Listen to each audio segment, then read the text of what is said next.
കൂടുതൽ വാർത്തകളും വീഡിയോകളും കാണാൻ ഈ ചാനൽ സബ്സ്ക്രൈബ് ചെയ്യുക. കൂടെ ബെൽ ബട്ടൺ അമർത്തുക. നമസ്കാരം. ഏഷ്യലൈറ്റ് ടിവിയുടെ എപ്പിസോഡിലേക്ക് എല്ലാ മാന്യപ്രേക്ഷകർക്കും ഹൃദയം നിറഞ്ഞ സ്വാഗതം. ജീവിതത്തിൽ എല്ലാം ഒറ്റയ്ക്ക് നിന്ന് നേടാൻ സാധ്യതയുള്ള കുറച്ച് നക്ഷത്രക്കാരെ കുറിച്ചാണ് ഇന്ന് നമുക്കിവിടെ ചോദ്യം വന്നിരിക്കുന്നത്.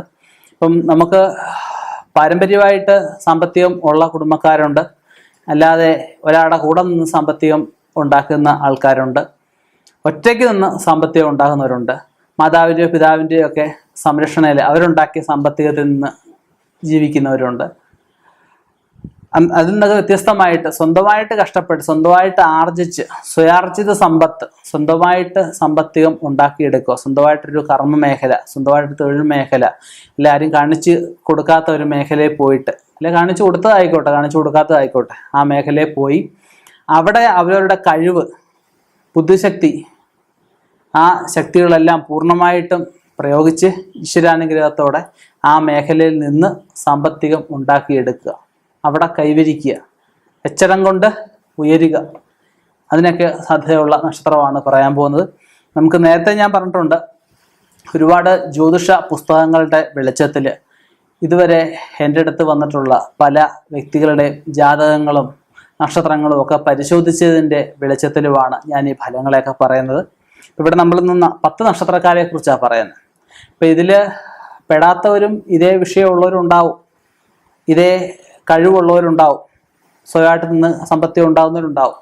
ബാക്കി 17 നാളുണ്ട്, 17 നാളിലും ഉണ്ടാവും. അതിന് അവരുടെ ജാതകം കൂടി പരിശോധിക്കണം. അത് അവരുടെ ജാതക ഗുണമായിരിക്കും, ജാതക ഗുണം കൊണ്ട് നേടുന്ന അവസ്ഥകളാവാം. നമുക്ക് ആ നാളുകളിലേക്കൊന്ന് കടക്കാം.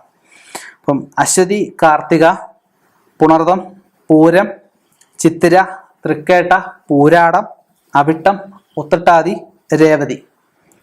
ഈ നക്ഷത്രക്കാർക്ക് ഞാൻ പറഞ്ഞ പോലെ തന്നെ ഇവർക്ക് കുറച്ച് കൂടുതലായിരിക്കും സ്വന്തമായിട്ട് നിന്ന് സ്വന്തമായിട്ട് കഷ്ടപ്പെട്ട് കഴിഞ്ഞാൽ, സ്വന്തമായിട്ടൊരു കാര്യത്തിന് ഇറങ്ങി തിരിച്ചു കഴിഞ്ഞാൽ.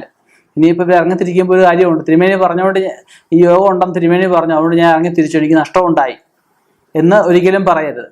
കാരണം നമ്മൾ ഇറങ്ങി തിരിച്ചു, ഇറങ്ങി ചെല്ലുന്ന ഭാഗം ചിലപ്പം നമ്മളെ കളിപ്പിക്കുന്ന ആൾക്കാരാണ് എന്ത് ചെയ്യും, അല്ലെ നമ്മളിൽ നിന്ന് സമ്പത്യം ഉണ്ടാവും, അല്ലെ നമ്മളെ ചതിക്കുഴി ചാടിക്കുന്നവരടുത്ത് പോയിട്ട് പറഞ്ഞിട്ട് കാര്യമില്ല. അവരുടെ ജാതകം കൂടി പരിശോധിക്കണം. ജാതകം പരിശോധിച്ച് ഏത് മേഖലയിൽ പോയാൽ രക്ഷപ്പെടാൻ പറ്റുമെന്ന് അറിയണം. ഒരുപാട് മേഖലയുണ്ട്. കഷ്ടപ്പെട്ട് കഴിഞ്ഞാൽ സമ്പത്തിയുള്ള കഴിവുള്ളവരെ ഉറ്റും നോക്കുന്ന ഒരുപാട് മേഖലയുണ്ട്. അതിന് ജാതകം പരിശോധിക്കുക, ജാതകം പരിശോധിച്ച് അതിലെന്തെങ്കിലും ദോഷങ്ങളായിട്ട് ഉണ്ടെങ്കിൽ പരിഹരിക്കുക. അവരവർക്ക് ജാതകത്തിൽ പറയുന്ന മേഖലയിൽ അവർക്ക് വിശ്വാസമുള്ള, അവർക്ക് ആത്മവിശ്വാസമുള്ള മേഖലയിൽ പോവുക. തീർച്ചയായിട്ടും വിജയം കൈവരിക്കാനാവും. തികഞ്ഞ ഈശ്വരവിശ്വാസത്തോടെ ഈശ്വരൻ്റെ അനുഗ്രഹം ഈ നക്ഷത്രക്കാർക്കല്ല എല്ലാവർക്കും സകല ജീവജാലങ്ങൾക്കും ഉണ്ടാവട്ടെ എന്ന പ്രാർത്ഥനയിലൂടെ നിർത്തുന്നു. നന്ദി, നമസ്കാരം.